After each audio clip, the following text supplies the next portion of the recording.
சிறிய கிருஷ்ணா குறும்புக்காரன். கிருஷ்ணர் மிகவும் சிறப்பு வாய்ந்த குழந்தையாக இருந்தார்.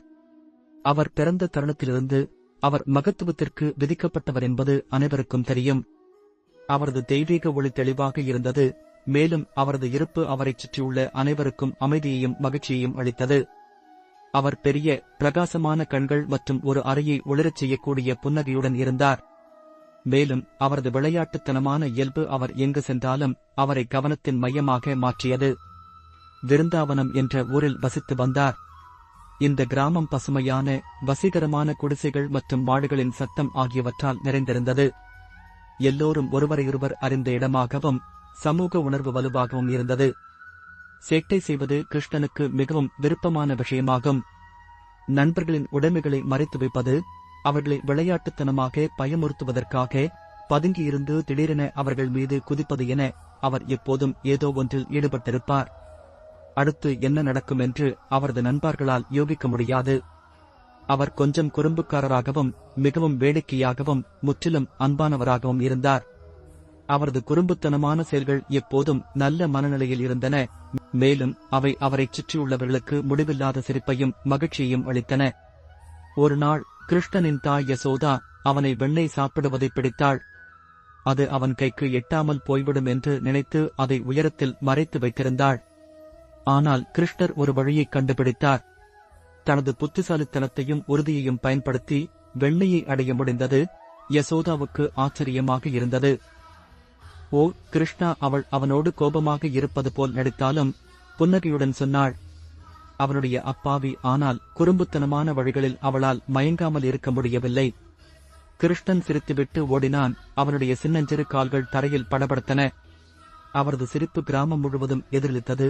அதைக் கேட்ட அனைவருக்கும் புன்னகையை வரவழைத்தது. கிருஷ்ணன் குறும்புக்காரனாக இருந்தபோதும் எல்லோரும் கிருஷ்ணரை நேசித்தார்கள்.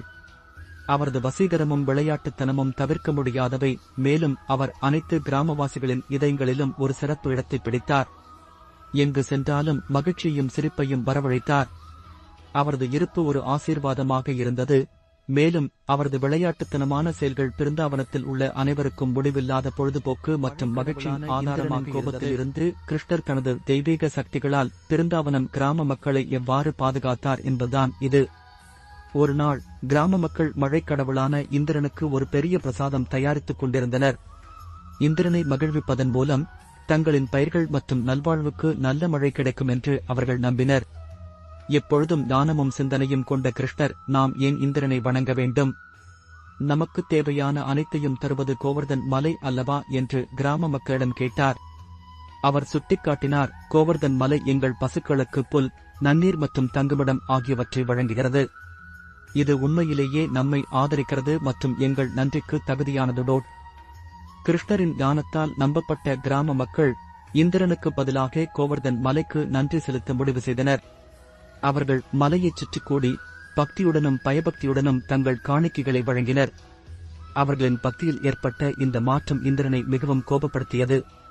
அவர் அவமரியாதையாக உணர்ந்தார் மற்றும் கிராம மக்களுக்கு பாடம் கற்பிக்க முடிவு செய்தார். அவரது கோபத்தில் இந்திரன் பிருந்தாவனம் வெள்ளத்தில் ஒரு பெரிய புயல் வீசியது. வானம் இருளடைந்தது. சாரல் மழை பெய்யத் தொடங்கியது. கிராமத்தையும் அதன் குடிமக்களையும் அழிக்க அச்சுறுத்தியது. சாரல் மழை பெய்ததால் கவலையடைந்த கிராம மக்கள் தங்கள் பசுக்களுடன் தங்கள் அவல நிலையுடன் சிறிய கிருஷ்ணரை அணுகினர். கிருஷ்ணா, மழை நிற்கும் அறிகுறியே இல்லை. எங்கள் வீடுகளும் குடியிருப்புகளும் நீரில் மூழ்கியுள்ளன. எங்கள் உடைமைகள் தண்ணீரில் அடித்துச் செல்லப்படுகின்றன. நாங்கள் செல்ல எங்கும் இல்லை. எங்கள் மாடுகள் கூட ஆபத்தில் உள்ளன என்று அவர்கள் தங்கள் அவல நிலையை விளக்கினர். கிருஷ்ணர் எப்போதும் போல் அமைதியாகவும் இசையமைத்தவராகவும் கவனமாக கேட்டார். கவலைப்படாதே, என்னுடன் வாருங்கள், உங்கள் அனைவரையும் நான் பாதுகாப்பேன் என்று கூறியபோது அவரது தெய்வீக புன்னகை அவர்களை சமாதானப்படுத்தியது. அசைக்க முடியாத நம்பிக்கையுடன் கிராம மக்களும் அவர்களது விலங்குகளும் கிருஷ்ணன் கோவர்தன் மலையை நோக்கி நடக்கும்போது அவரை பின்தொடர்ந்தனர்.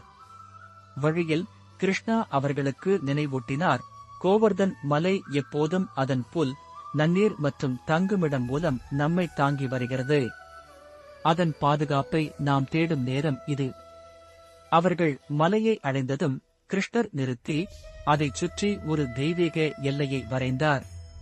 பிறகு தன் சுண்டு விரலின் பலத்தாலும் தெய்வீக சக்தியின் அருளாலும் முழு மலையையும் சிரமமின்றி தூக்கி நிறுத்தினார். அனைவரையும் வியப்பில் ஆழ்த்தும் வகையில் கிருஷ்ணர் மலையை தலைகீழாக மாற்றினார்.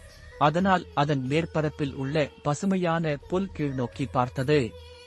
இந்த புத்திசாலித்தனமான செயல் மழையில் இருந்து தஞ்சம் அடையும் போது கூட பசுக்கள் மற்றும் பிற விலங்குகள் மேய்ந்து தங்களை உணவளிக்க அனுமதித்தது.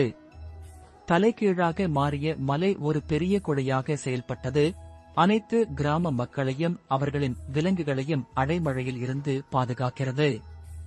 மலையின் கீழ் அவர்கள் கிருஷ்ணரின் அசாதாரண வலிமை மற்றும் தெய்வீக கவனிப்பை கண்டு வியந்து பாதுகாப்பையும் ஆறுதலையும் கண்டனர். கிருஷ்ணரின் செயல் கிராம மக்களை காப்பாற்றியது மட்டுமல்லாமல் அவர் மீதும் கோவர்தன் மலையின் ஆசீர்வாதத்தின் மீதும் அவர்களின் நம்பிக்கையை வலுப்படுத்தியது. 7 நாட்கள் இரவும் பகலும் கிருஷ்ணர் மலையை உயர்த்தி பிடித்தார். அசைக்க முடியாத பாதுகாப்பு மற்றும் தெய்வீக அன்பின் சின்னமாக நின்றார். இந்த அதிசய நிகழ்வு கிருஷ்ணரின் மகத்துவத்திற்கு சான்றாக அமைந்தது. மேலும் பிருந்தாவனத்தில் உள்ள மக்களுக்கு அவரது தெய்வீக தன்மையை மேலும் வெளிப்படுத்தியது. கிருஷ்ணரின் அபார சக்தி மற்றும் தெய்வீக தன்மையை உணர்ந்த இந்திரன் மழையை நிறுத்தினான். வானம் தெளிந்து பிருந்தாவனத்தில் அமைதி திரும்பியது. கிருஷ்ணர் சாதாரணமானவர் அல்ல, மரியாதைக்கும் உரியவர் என்பதை இந்திரன் புரிந்து கொண்டான். பின்னர் இந்திரன் சிறிய கிருஷ்ணரின் முடிசூட்டு விழாவை செய்து அவரை கோவிந்தா, பசுக்களின் ராஜா என்று அறிவித்தார். இந்திரன் இந்த புனிதமான பட்டாபிஷேகத்திற்கு முடிசூட்டு விழா சாட்சியாக இருந்தார். கிருஷ்ணரின் தெய்வீக அதிகாரத்தையும் மகத்துவத்தையும் ஒப்புக்கொண்டார். கிருஷ்ணர் வெண்ணையை விரும்பினார். வீடுகளுக்குள் புகுந்து தொங்கும் பானைகளில் இருந்து திருடுவார். கிராமத்துப் பெண்கள் யசோதாவிடம் கிருஷ்ணனின் குறும்புகளைப் பற்றி புகார் கூறுவார்கள். ஒரு நாள் வெண்ணெய் திருடுவதைத் தடுக்க கிருஷ்ணனை ஒரு கனமான சாந்தில் கட்டினர். ஆனால் கிருஷ்ணராக இருப்பதால் கனமான சாந்துகளை பின்னால் இழுத்துக்கொண்டு வலம் வரத் தொடங்கினார். அவர் 2 அர்ஜுன மரங்களுக்கு இடையில் ஊர்ந்து அவை கீழே விழுந்தன. மரங்கள் உண்மையில் சபிக்கப்பட்ட வான மனிதர்கள்.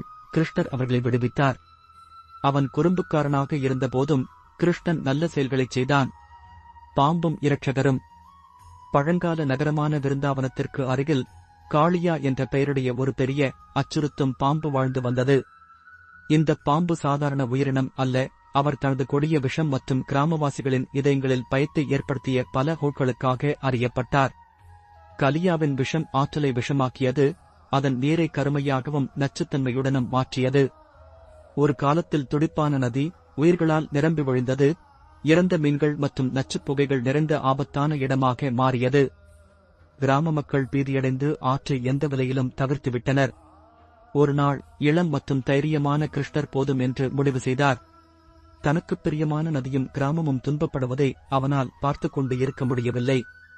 கண்களில் உறுதியுடன் பயமுறுத்தும் பாம்பை எதிர்கொள்ளத் தயாரானான். தயக்கமின்றி கிருஷ்ணா ஆற்றில் குதித்து அவரது உறுதியை எதிரொலிக்கும் அலைகளை உருவாக்கினார்.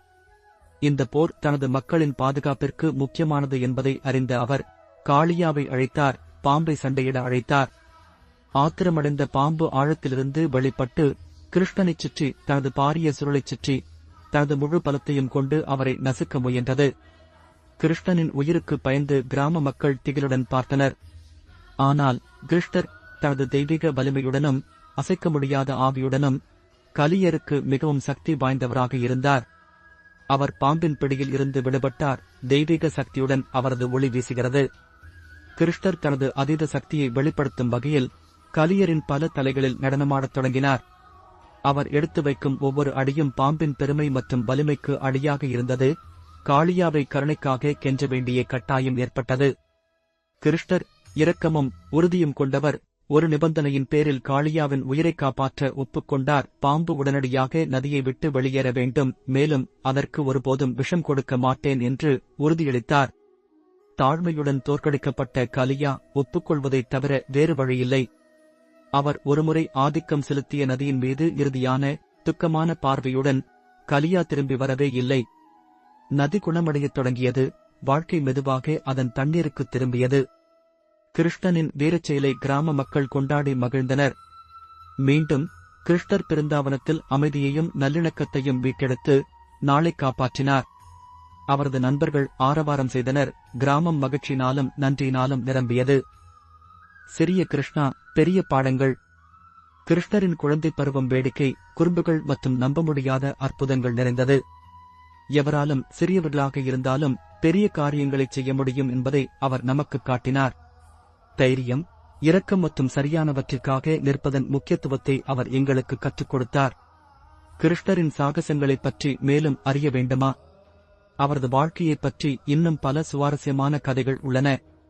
எனவே கடவுளாக மாறிய சிறுவன் கிருஷ்ணனைப் பற்றி மேலும் சொல்லும்படி உங்கள் பெற்றோர் மற்றும் ஆசிரியர்களிடம் கேளுங்கள்.